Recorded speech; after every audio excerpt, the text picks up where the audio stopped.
Dr. Kennedy-Graham. Thank you, Mr. Chairman. I feel obliged just to take the floor once more because I have just submitted another SOP to the clerk, which effectively, under Clause 1 of the title, would change the name of this amendment bill to the Climate Change Response Emissions Encouragement Amendment Bill.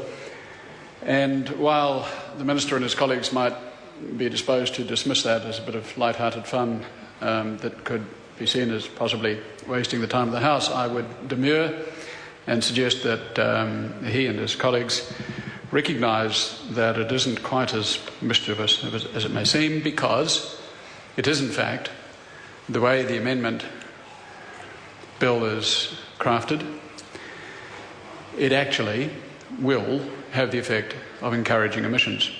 And I want to draw attention once more to of the Minister to the review panel, which was set up with a view to advising the government of the day as to which way the emissions trading scheme should go, and advanced its recommendations, most of which have not been incorporated.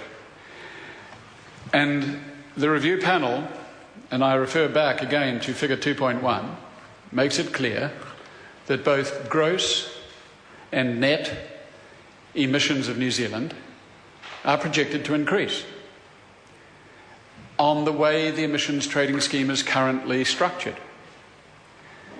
Any further weakening by this government of the current structure can only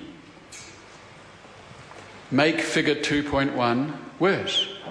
It can only result in further increases in gross and net emissions. It cannot reduce them. If you, as this bill plans,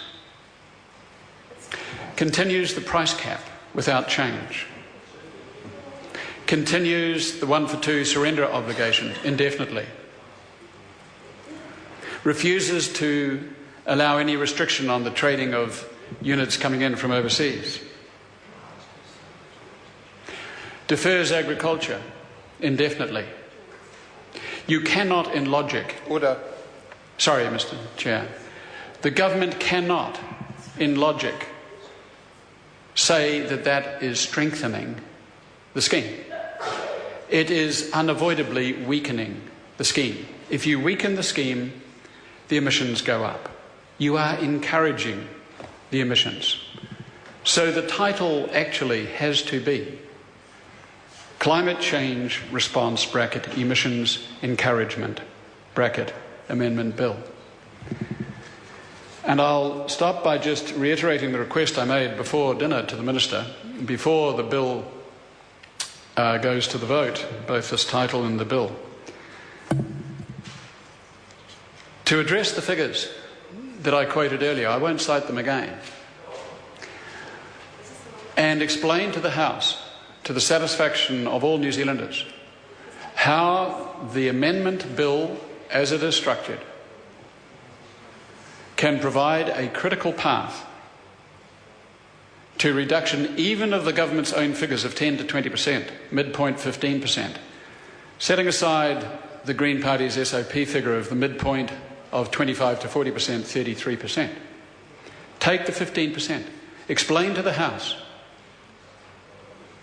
in all honesty, how this weakening of the bill can conceivably do other than encourage emissions and result in an increase in gross emissions. I'll put the questions. The SOP in the name of Dr. Kennedy-Graham is ruled out in accordance with Speaker's ruling 1166. Point of order. Point of order, Honourable David Parker. Point of order is, sir, that I know that proposals to change the title that are not serious are ruled out of order. But given that the effect of the legislation is, as all opposition parties have said, to encourage the increase in emissions, I would suggest, Mr. Speaker, that that is perfectly within standing orders and it should be put to the vote. It cannot be said to be some capricious attempt to make fun of the legislation. It is trying to describe it as it is. And as you've heard from many speakers in this House in this debate, we heard from a number of submitters at the Select Committee saying exactly the same as opposition parties are saying, that this will encourage the increase in emissions. So, Mr Speaker, I challenge that ruling. Well, I'm upholding the ruling, and Standing Orders 116 6 and 1171 are quite clear on that. There are a number of examples. And I'll just cite you one comment. An amendment to the title of the bill must be a serious or objective description of the bill rather than an attempt to criticise its contents. There are several examples set out on 1171, and so I'm upholding my ruling. So, Point of order, Mr Speaker. A point of order, Honourable David Parker. Mr Speaker, this doesn't do any of those things. This does properly describe the bill. Now, it's quite open to the government to vote the amendment down, but it should not, with respect, be ruled out of order. And if that is your ruling, I will ask for the Speaker to be recalled. Are you moving that?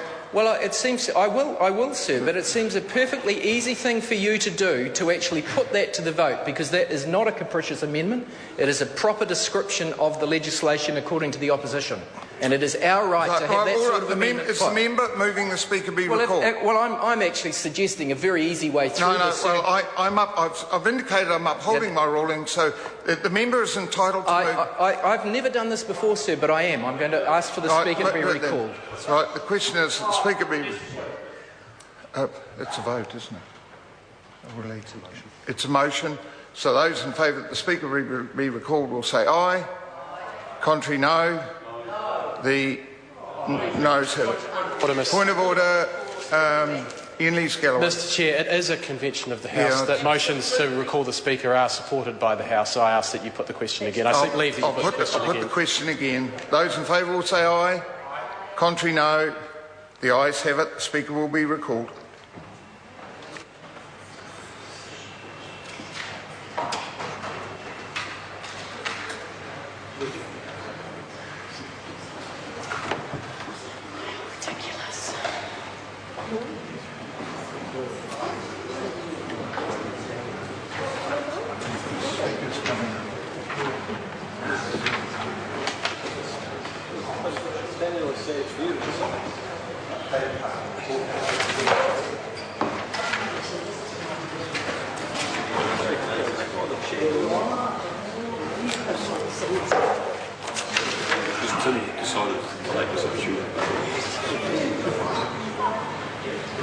Have you got the wording of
Mr Speaker, the House has determined that you should be recalled to give an oversight on a ruling which I gave in relation to a supplementary order paper from Dr Kennedy Graham. We're on the debate of clauses 1 to 3, and he has submitted an SOP to change the title.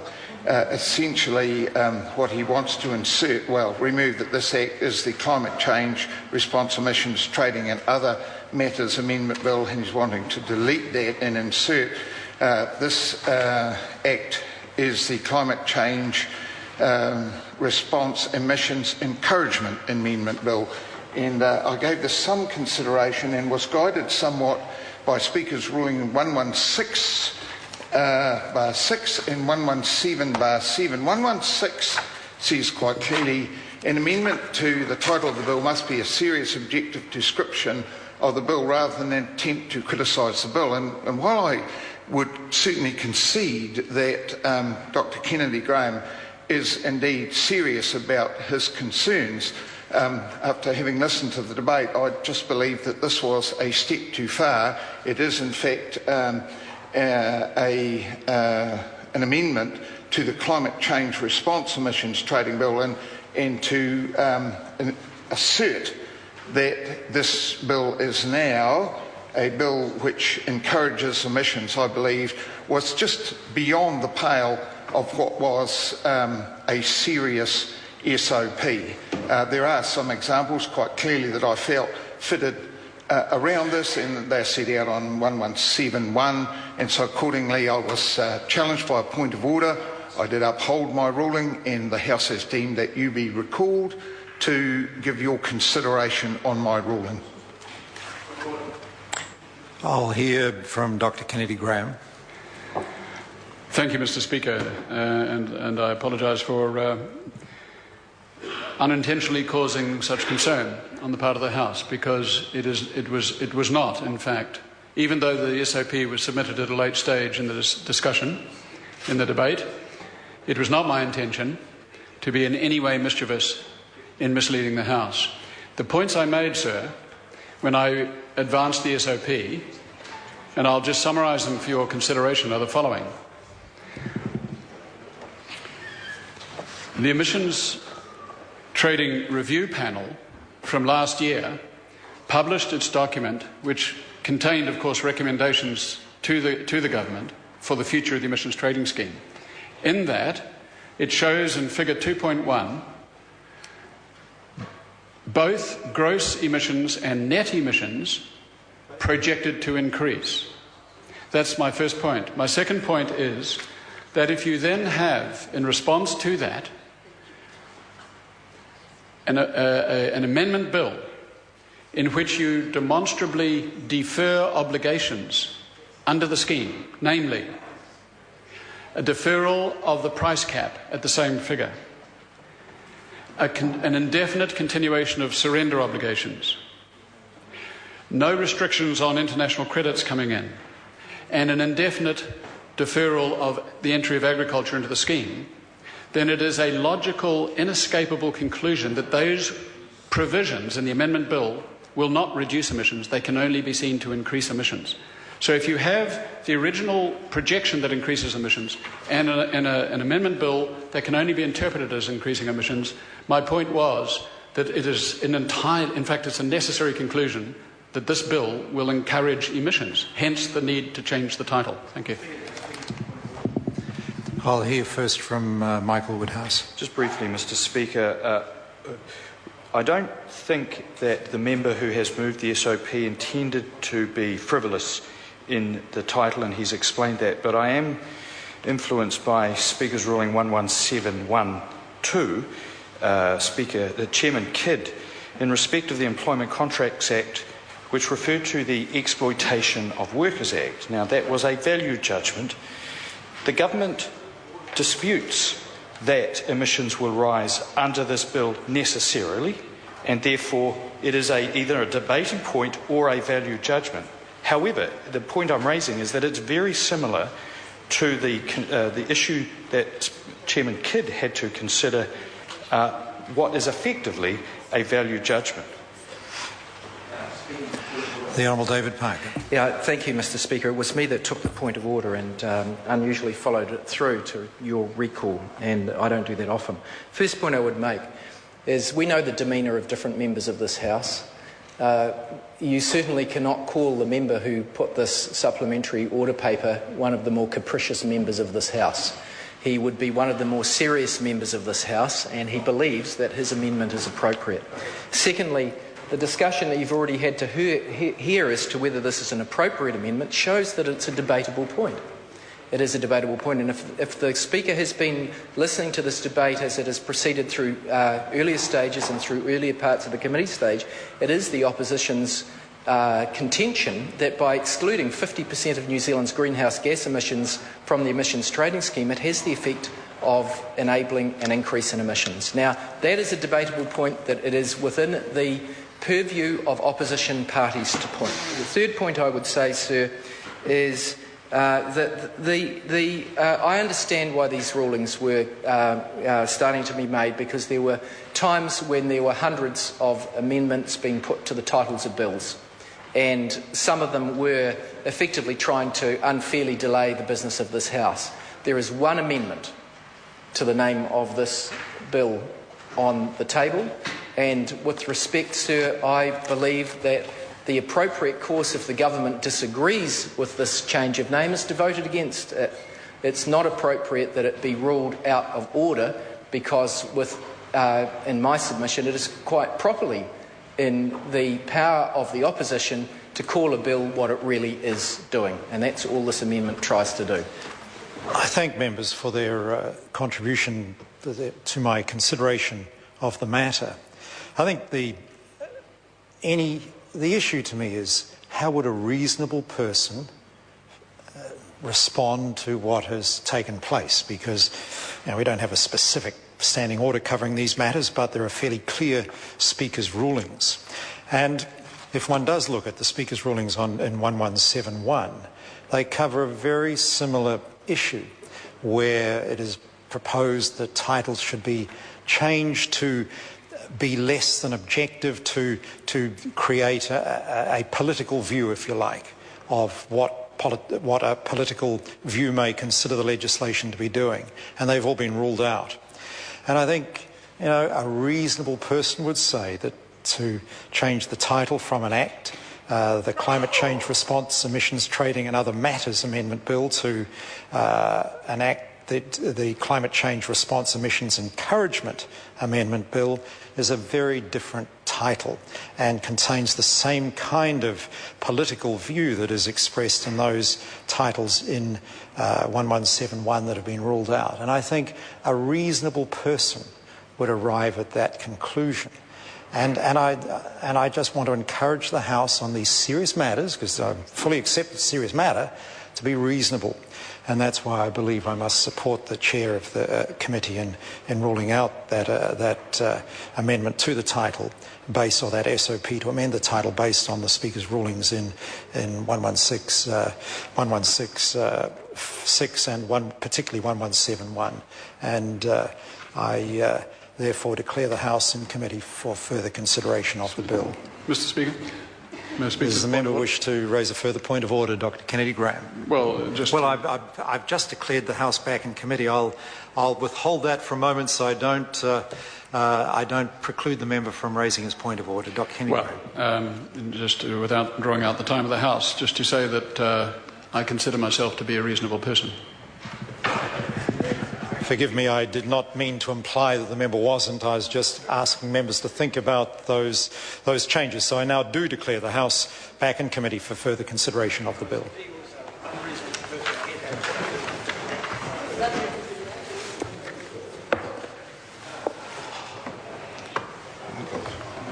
Have I got my sheet here? Right.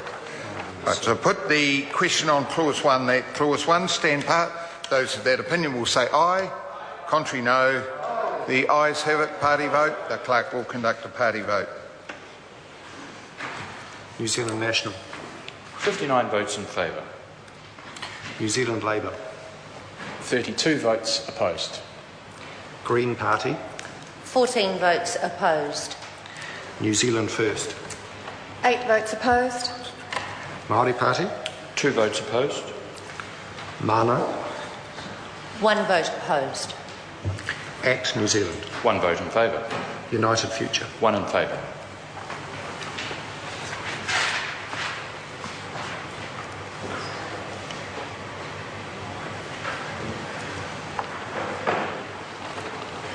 The ayes are 61, the noes are 57. The question is agreed to. The question is that clause 2 stand part. Those of that opinion will say aye. Contrary, no. The ayes have it. Party vote. The clerk will conduct a party vote. New Zealand National. 59 votes in favour.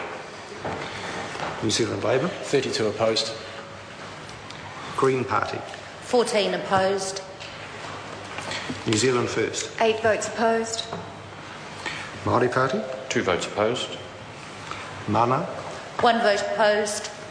ACT New Zealand. 1 vote in favour. United Future. 1 in favour.